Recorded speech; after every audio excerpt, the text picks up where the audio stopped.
Bom dia, irmãos. Os irmãos dormiram bem? Tomaram café hoje de manhã? Bom dia, meus irmãos. Graça e paz. Amém. Bom dia a todos que estão em casa também. Que a graça e a paz do Senhor esteja com vocês, em nome de Jesus. Louvado seja Deus. Irmãos, nessa manhã nós vamos falar sobre comunhão verdadeira. É a comunhão que nasce em Cristo, né? É a comunhão que nasce em Cristo. E nós vamos utilizar o texto, a minha versão é a Almeida atualizada. Nós vamos usar o texto que está em 1 João, capítulo 1, versículo do 1 ao 4. Diz assim a palavra do Senhor. Os irmãos encontraram? Amém. O que era desde o princípio, o que ouvimos, o que vimos com os nossos próprios olhos, o que contemplamos e as nossas mãos apalparam a respeito do verbo da vida. E a vida se manifestou, e nós a vimos, e dela damos testemunho, e anunciamos a vocês a vida eterna, que estava com o Pai e nos foi manifestada. O que vimos e ouvimos, anunciamos também a vocês, para que também vocês tenham comunhão conosco. Ora, a nossa comunhão é com o Pai e com o seu Filho Jesus Cristo. E escrevemos essas coisas para que a nossa alegria seja completa. Então, irmãos, baseado nesse texto, nós vamos falar um pouco sobre comunhão. Mais especificamente, qual é a diferença que há em comunhão e um ajuntamento de pessoas, né? O que há de diferente nisso? É certo que o ser humano, ele tem necessidade de se reunir, de estar juntos, em sociedade, né? Apesar de algumas pessoas se sentirem bem e dizer que eu estou bem comigo mesma, eu estou bem a sós, a minha companhia me basta, eu gosto de estar na minha própria companhia, eu não sou uma pessoa carente, eu só gosto mesmo de ficar ali na minha, né? Nós sabemos que isso é algo temporário, né? Porque o ser humano, ele tem necessidade de estar uns com os outros, em comunidade, e isso acontece desde sempre, desde criança, adolescente, jovem, adulto. Todo mundo tem essa necessidade de estar ali uns com os outros, se reunindo em grandes grupos, em pequenos grupos, às vezes em dupla, mas nós queremos estar ali reunidos uns com os outros, né?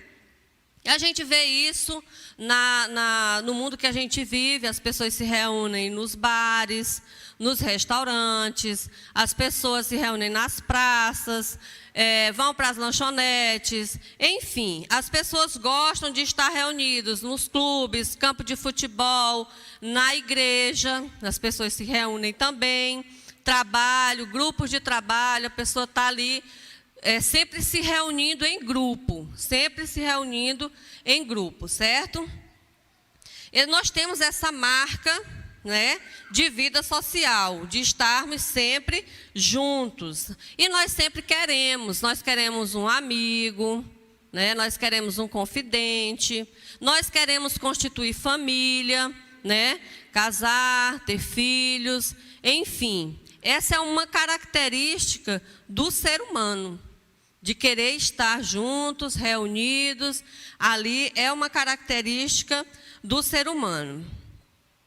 Mas existe, porém, algo que faz diferença entre os ajuntamentos naturais, como eu falei.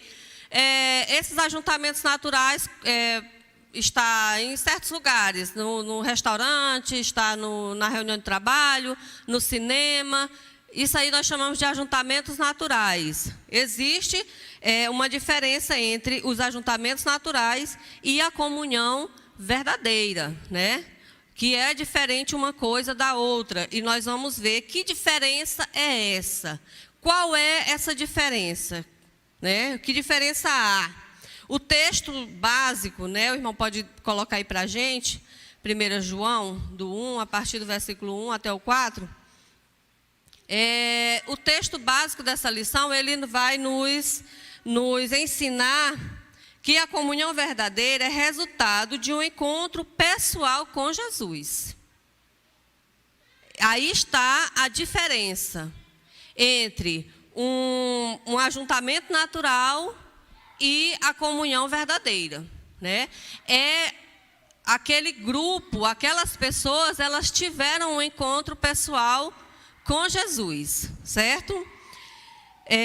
Nós vamos encontrar nele os fundamentos de uma comunhão verdadeira e aprendermos aquilo que nos dá alegria completa, resultante da transformação que o Evangelho opera em nossas vidas, né? Nós somos transformados pelo Evangelho de Cristo e isso faz a diferença.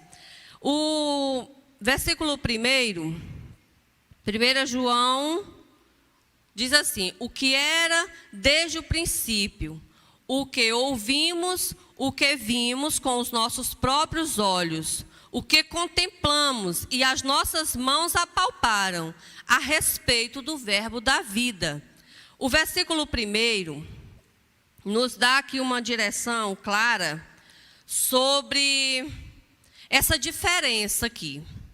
A experiência real e pessoal com Cristo.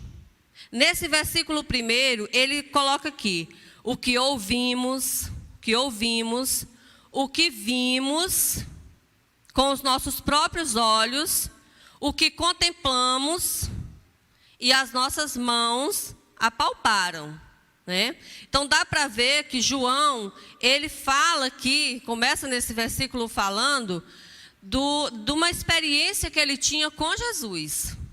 Uma experiência pessoal com Jesus. Ele viu, ele ouviu, ele contemplou e ele também apalpou, ele pegou. As nossas mãos pegaram em Jesus. Então, ver, contemplar, ouvir é algo que a gente pode ser feito à distância. Eu posso ver à distância, se eu tiver de óculos, né? Eu posso ver à distância, eu posso contemplar algo à distância, mas pegar, apalpar, é só se estiver de perto mesmo, né? Então mostra aí, o apóstolo, ele mostra que ele tinha um relacionamento pessoal com Cristo. Ele tinha intimidade com o Senhor Jesus, né? João a Bíblia chama de o discípulo amado, né? Era aquele que tinha mais intimidade com o Senhor Jesus, né? Então ele coloca aqui, o que temos visto, o que temos contemplado e as nossas mãos apalparam, demonstra uma experiência real e pessoal com Jesus, né? Que ele tinha com Jesus. Ele não só viu, como ele também contemplou. Como eu já disse, a gente pode ver e contemplar à distância. Mas as suas mãos apalparam, ou seja, só podia ser feito de perto e de muito perto. Pegar só pode ser feito de perto. Irmãos, é importante a gente ver, a gente contemplar a fé dos outros, né? Do nosso pastor, as experiências que são contadas através da fé, através dos testemunhos, dos pais, né, daqueles filhos que nasceram e seus pais são servos de Deus e eles veem, e eles contemplam, e eles são testemunhos de experiências que seus pais viveram, que seus pastores viveram, que outros irmãos viveram, né? É importante a gente ver as experiências dos outros, né? Mas nós precisamos lembrar porque o evangelho é comunicação de vida pessoal que o cristão tem para transmitir aos outros. Ou seja, nós também temos que ter as nossas experiências. Nós também temos que contemplar, nós temos que ver, nós temos também que apalpar. Nós temos também que ter as nossas experiências com o Senhor, né? De perto, e bem de perto, ok? Enquanto não tivermos uma experiência pessoal e profunda com Deus, não há o que dizer às pessoas ao nosso redor.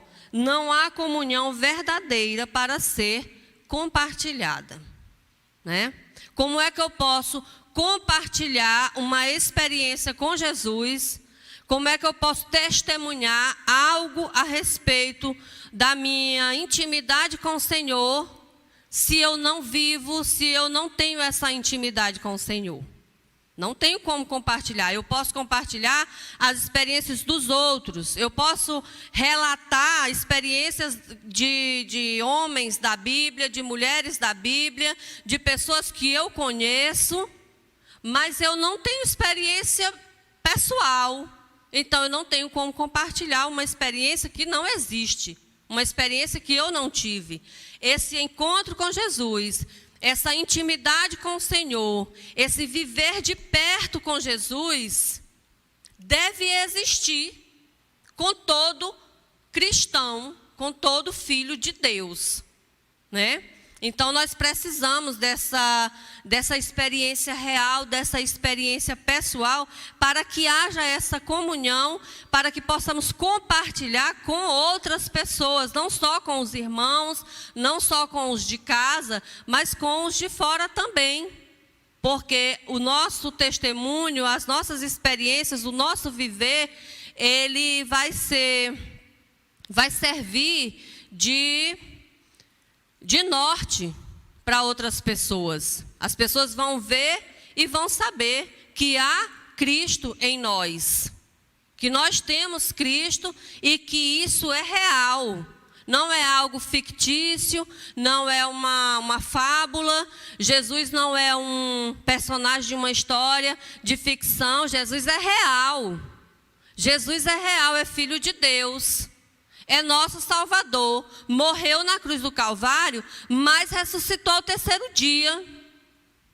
E teve experiência com os seus discípulos, depois que ressuscitou, e eles viram, e eles participaram do que Jesus fez, e como foi que fez, e por isso eles tinham autoridade, e falavam com tanta autoridade sobre aquilo que eles viram de fato. E não tinha como negar, e não tinha como dizer que isso aí é a história que você ouviu falar. Eu vi, eu ouvi, eu peguei, eu sei, né? Eu sei.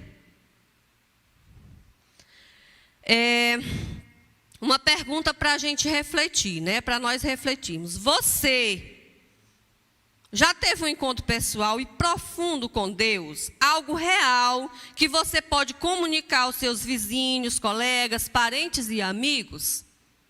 Já houve esse encontro real e pessoal com o Senhor Jesus? É algo que nós temos que pensar, refletir e responder para nós mesmos, né? Pensar e responder para nós mesmos. Esse testemunho pessoal, aqui são usadas duas expressões para nos informar a maneira como a comunhão verdadeira é comunicada.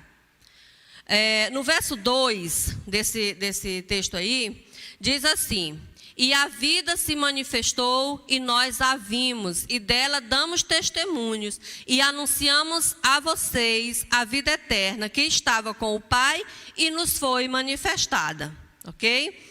Damos testemunhos e comunicamos. Tem essas duas expressões aí nesse versículo, né? Irmãos, coloque para nós aqui o texto de Romanos 10, 17. E assim a fé vem pelo ouvir, e o ouvir pela palavra de Cristo. Coloque também para nós Marcos 16, 15.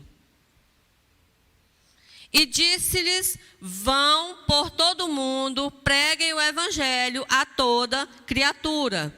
Atos 1:8. Mas vocês receberão poder ao descer sobre vocês o Espírito Santo, e serão minhas testemunhas, tanto em Jerusalém, como em toda a Judéia e Samaria, e até os confins da terra, né? Irmãos, observando esses textos, lá de 1 João 1:2, e esses textos aqui que foram colocados, fica bem claro que somente por meio do testemunho dos cristãos, pelo nosso testemunho, uma pessoa pode chegar ao conhecimento da verdade que há em Cristo, nascer de novo e ser introduzido no corpo de Cristo. E é desse modo que acontece a comunhão dos filhos de Deus. Irmãos, damos testemunhos e anunciamos a vocês, né? E nós vimos aqui que a fé, ela vem pelo ouvir, ide por todo o mundo. Nós precisamos comunicar, nós precisamos dar testemunho, nós precisamos anunciar. Isso é comunhão, né? Nós precisamos fazer isso, é nossa, como é que eu posso dizer? É um mandamento. Nós temos que ir e anunciar, né? E anunciar. A comunhão verdadeira reflete a vida de Deus em nós. Reflete a vida de Deus em nós, o que era desde o princípio, o que ouvimos, o que vimos com os nossos próprios olhos, o que contemplamos e as nossas mãos apalparam a respeito do verbo da vida. E a vida se manifestou e nós a vimos, e dela damos testemunhos e anunciamos a vocês a vida eterna que estava com o Pai e nos foi manifestada. Comunhão verdadeira e ajuntamento natural são situações diferentes, como eu já falei, são situações totalmente diferentes. Muitas vezes as pessoas estão se juntando em locais como eu já citei, cinema, teatro, numa palestra, num show, está lá o ajuntamento de pessoas. Tem ajuntamento de pessoas, se é que podemos dizer assim, até no cemitério.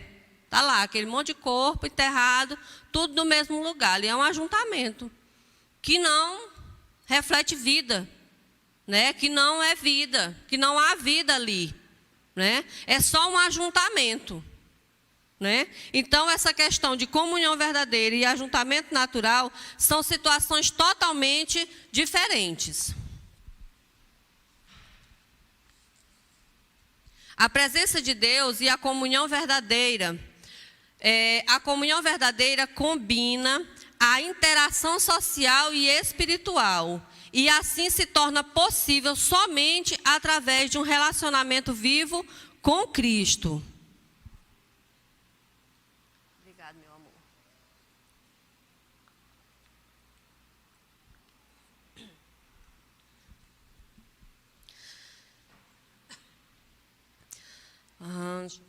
Vivo com Cristo. Nossa vida em comum ou em comunidade é muito diferente quando Jesus é presente. As conversas, propósitos, objetivos, enfim, nossas vidas são unidas para a glória de Deus.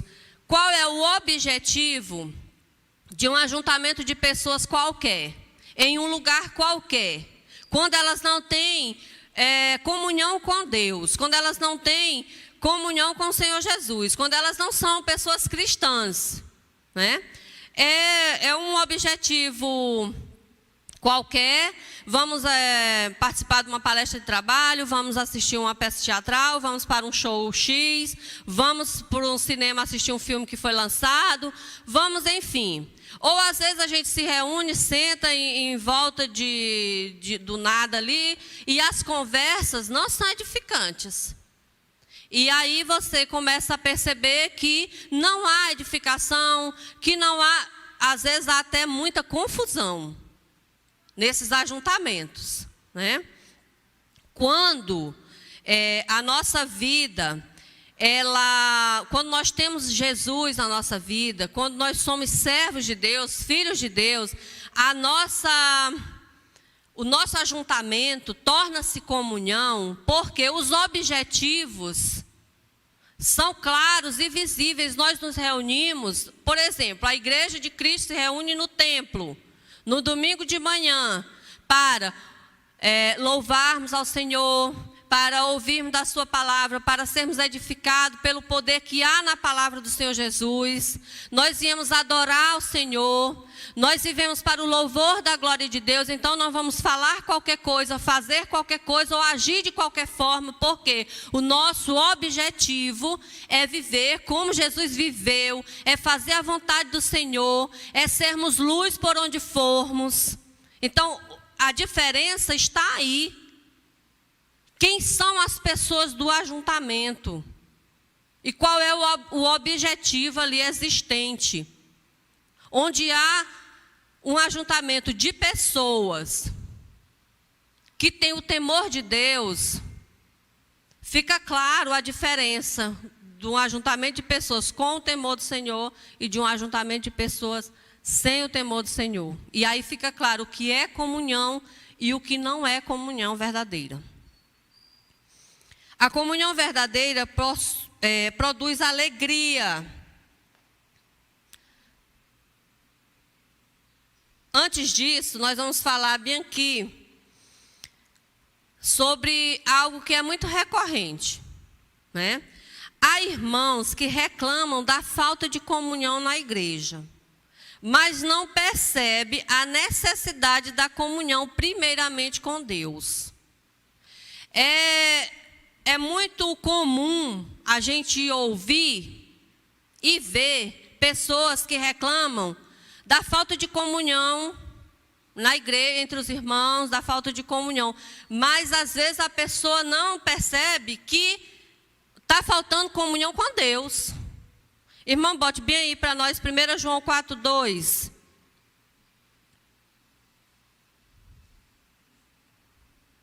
Nisto vocês reconhecem o Espírito de Deus. Todo Espírito... Não é esse texto não.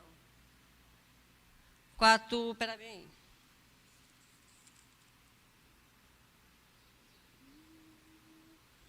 Se alguém disser, 4:20.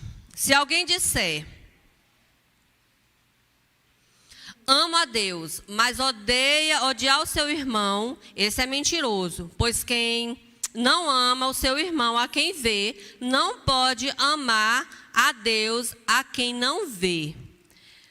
Irmãos, se você não ama o seu irmão, você não ama o Senhor. Isso é claro. Se você não consegue ter comunhão com seus irmãos, se você não consegue ter comunhão com as pessoas que convivem com você, eu posso também dizer que você não tem comunhão com Deus, não. Então, nós temos que atentar para essa questão. A falta de comunhão com os irmãos, a falta de vontade de comunhão uns com os outros, pode ser fruto da falta de comunhão com Deus. Não há comunhão com Deus, então não há vontade de ter comunhão com ninguém. E aí a gente vê esse ciclo de insatisfação, de reclamação, só tem defeito, só tem coisa errada, né? Isso é fruto da falta de comunhão com Deus.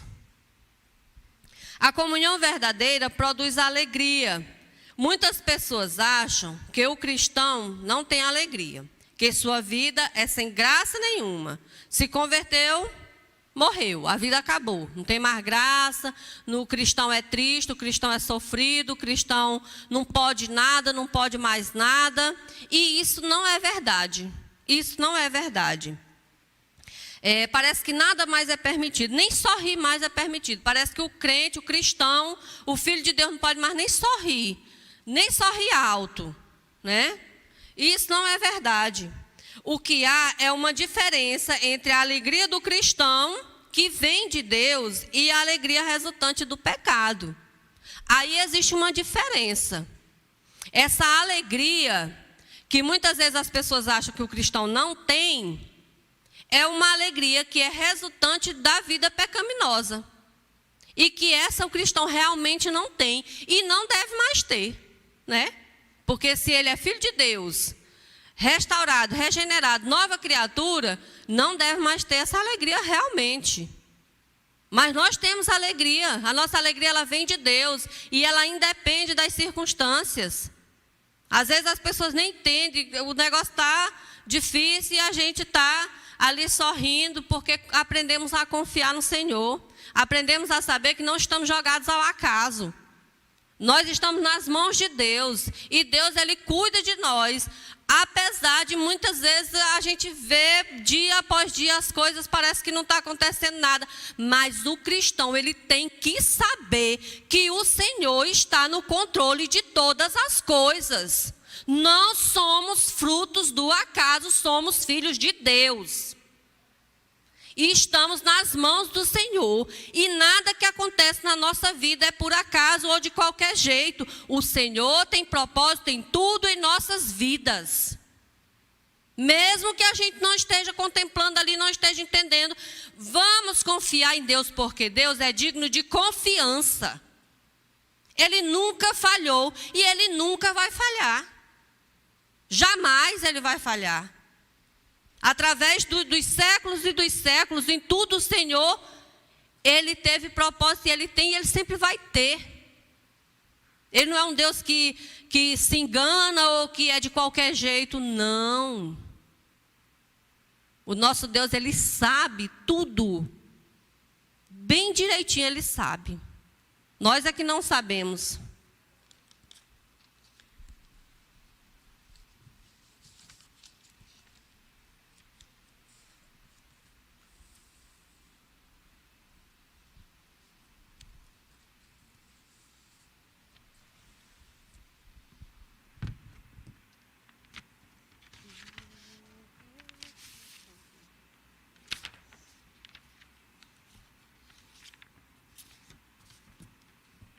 Quase não acho, mas achei.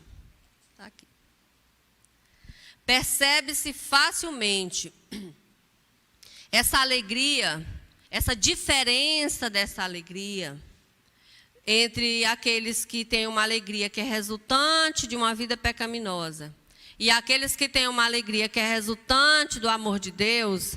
A diferença ela fica bem clara e dá para perceber facilmente. Quando essa alegria é pecaminosa, ela inclui muitas vezes deboche, malícia, maldade, egoísmo e certamente ela inclui confusão. Certamente ela inclui confusão. A alegria segundo Deus é diferente. Ninguém pode tirar. A alegria deve ser compartilhada entre os irmãos. Nós devemos compartilhar uns com os outros as nossas conquistas, as bênçãos do Senhor, as nossas alegrias, não só as nossas tristezas e necessidades. Às vezes a gente fica só, compartilha com os irmãos, pede oração quando as coisas estão difíceis, quando a situação está ali apertada, e a gente fica e pede, quando a enfermidade chega, pede oração e compartilha, mas na hora da alegria a gente não quer compartilhar. Às vezes a gente acha que não é tão importante, ou a gente esquece. E às vezes tem um irmão que ele está orando por um pedido que você fez, e você já recebeu a bênção, e você não compartilhou, e o seu irmão continua orando por aquele pedido que você fez e que você já recebeu a bênção. Então, irmãos, não precisa você esperar um culto oficial, domingo à noite, para você compartilhar com seu irmão, compartilhe ali no grupo da MCM, compartilhe no grupo dos homens, compartilhe no grupo dos jovens, o que Deus tem feito por você, a bênção que você recebeu, a sua alegria deve ser compartilhada. Tem pessoas que não sabem entender a alegria do outro, mas tem pessoas que sabem. Tem pessoas que vai olhar torto, mas tem pessoa que vai glorificar a Deus pela sua conquista, pela sua alegria. E nós precisamos compartilhar essa alegria, porque os filhos de Deus, eles têm alegria sim. Ser cristão não é triste. O cristão, ele é feliz. Isso aqui é um assunto para outro momento, mas a gente tem muitos motivos para a gente glorificar o nome do Senhor todo dia, todo momento. A salvação em Cristo Jesus é motivo para glorificar o nome do Senhor 24 horas, 365 dias por ano. Irmãos, bote bem em Colossenses 1, 21 e 22. E vocês, que no passado eram estranhos e inimigos no entendimento pelas obras más que praticavam, agora, porém, ele os reconciliou no corpo da sua carne, mediante a sua morte, para apresentá-los diante dele, santos, inculpáveis e irrepreensíveis. Nós éramos inimigos de Deus e nós fomos reconciliados com o Senhor. Nos tornamos filhos de Deus. Isso é motivo de sobra para sermos um povo alegre, feliz e viver glorificando a Deus todo dia, todos os dias da nossa vida.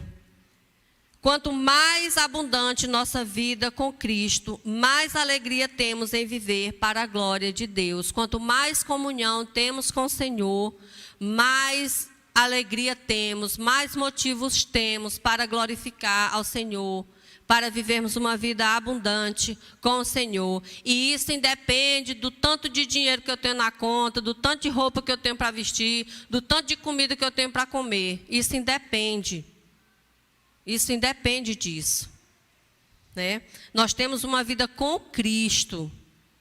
E isso é motivo de sobra para vivermos abundantemente, alegres na presença do Senhor. Bote bem, irmão, João 1,12.